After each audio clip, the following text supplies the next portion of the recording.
اعوذ باللہ من الشیطان الرجیم، بسم اللہ الرحمن الرحیم۔ السلام علیکم ورحمۃ اللہ۔ آج کی آیت سورۃ البقرہ کی آیت نمبر 172۔ یا ایہا الذین آمنوا کلوا من طیبات ما رزقناکم واشکروا للہ ان کنتم ایاہ تعبدون۔ ترجمہ: اے ایمان والو، ان پاکیزہ چیزوں میں سے کھاؤ جو ہم نے تمہیں عطا کی ہیں، اور اللہ کا شکر ادا کرو اگر تم صرف اسی کی بندگی بجا لاتے ہو۔ اس آیت میں اللہ سبحانہ وتعالیٰ کا خطاب اہل ایمان سے ہے۔ اس میں دو چیزوں کا حکم دیا گیا ہے۔ نمبر 1، حلال، طیب اور پاکیزہ چیزیں کھاؤ۔ نمبر 2، اللہ سبحانہ وتعالیٰ کی بندگی بجا لاتے ہوئے اس کا شکر ادا کرو۔ اس میں اہل ایمان کو پاکیزہ چیزوں کے کھانے کا حکم ہے جو اللہ تعالیٰ نے حلال کی ہیں۔ کہا جا رہا ہے کہ اگر تم ایمان لا کر واقعتاً اسلام میں داخل ہو چکے ہو جیسا کہ تمہارا دعویٰ ہے، تو پھر وہ ساری چھوت چھات اور زمانہ جاہلیت کی ساری بندشیں اور پابندیاں توڑ ڈالو جو پنڈتوں، پروہتوں، ربیوں، پادریوں، جوگیوں، رہبروں اور تمہارے باپ دادا نے قائم کی تھیں۔ جو کچھ اللہ تعالیٰ نے حرام کیا ہے اس سے تم ضرور بچو، مگر جن چیزوں کو حلال کیا گیا ہے انہیں بغیر کسی رکاوٹ اور کراہت کے کھاؤ پیو۔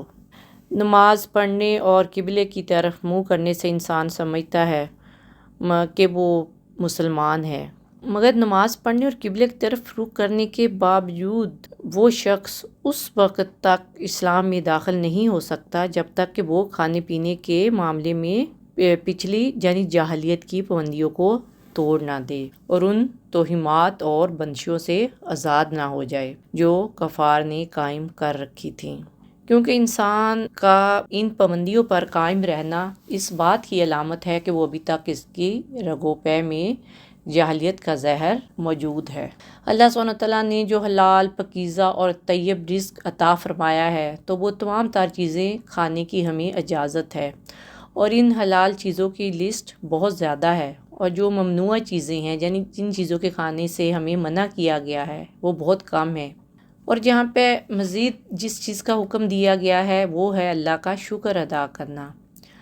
یہ اللہ تعالیٰ نے جو طرح طرح کی کھانے کی نعمتوں سے ہمیں نوازا ہے، یہ اس کی بہت بڑی بلیسنگ ہے۔ یہ نہ سوچا جائے کہ یہ رزق شاید مجھے کسی شخص کی وجہ سے مل رہا ہے، ہرگز نہیں۔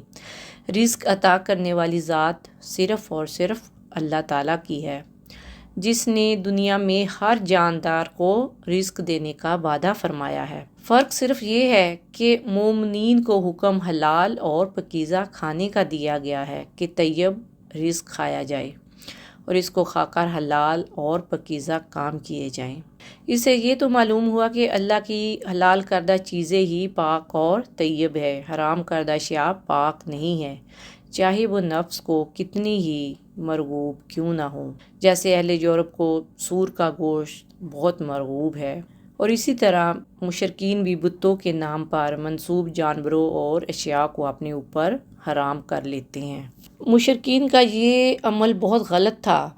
اس طرح ایک حلال چیز حرام نہیں ہوتی، اور سب سے مین چیز جس پہ زور دیا گیا ہے وہ ہے وَاشْکُرُوا لِلَّهِ إِن كُنتُمْ إِيَّاهُ تَعْبُدُونَ، کہ اگر تم ایک اللہ کے عبادت گزار ہو تو اللہ تعالیٰ کا شکر ادا کرو۔ یعنی اگر تم واقعہ اس ایک اللہ کی عبادت کرنے والے ہو، اور اس عبادت کی سینس اور حقیقی روح تو تب آئے گی نا جب انسان اس رزق پر شکر ادا کرنے والا ہو۔ اللہ سبحانہ وتعالیٰ نے جو رزق انسان کو دیا ہے اس پہ اللہ تعالیٰ کی شکر گزاری کا جذبہ اپنے اندر رکھنے والا ہو۔ قرآن اور حدیث میں اللہ تعالیٰ کے شکر ادا کرنے کی بڑی فضیلت بیان کی گئی ہے۔ ارشاد خدا بندی ہے، ترجمہ: اگر تم شکر ادا کرو گے تو میں تمہیں اور زیادہ دوں گا۔ اور جہاں تک کہ تنگ دستی میں بھی شکوہ شکایت اپنی زبان پر نہیں لانا چاہیے۔ جو لوگ ناشکری کرتے ہیں ان پر اللہ کا رزق تنگ ہو جاتا ہے۔ سورۃ النحل آیت نمبر 112 میں ہے ترجمہ، اور اللہ ایک بستی کی مثال بیان کرتا ہے جو چین اور امن سے رہ رہی تھی، اس کا رزق کثرت سے ہر جانب سے اسے پہنچ رہا تھا، پھر اس نے اللہ کی نعمتوں کی ناشکری کی تو اللہ نے اسے شدید بھوک اور خوف کا مزہ چکھا دیا اس ناشکری کے سبب جو وہ کرتے تھے۔ ہمیں اپنے رب سے یہ دعا کرنی چاہیے، اللہم ربنا انزل علینا مائدۃ من السماء تکون لنا عیدا لاولینا وآخرنا وآیۃ منک وارزقنا وانت خیر الرازقین۔ اے ہمارے رب، ہم پر آسمان سے خوان نازل فرما کہ ہمارے لیے عید ہو جائے، ہمارے اگلوں کے لیے بھی اور پچھلوں کے لیے بھی، اور وہ تیری طرف سے نشانی ہو، اور ہمیں رزق عطا فرما، اور تو سب سے بہتر رزق دینے والا ہے۔ آمین ثم آمین۔ جزاک اللہ خیر۔ السلام علیکم ورحمۃ اللہ وبرکاتہ۔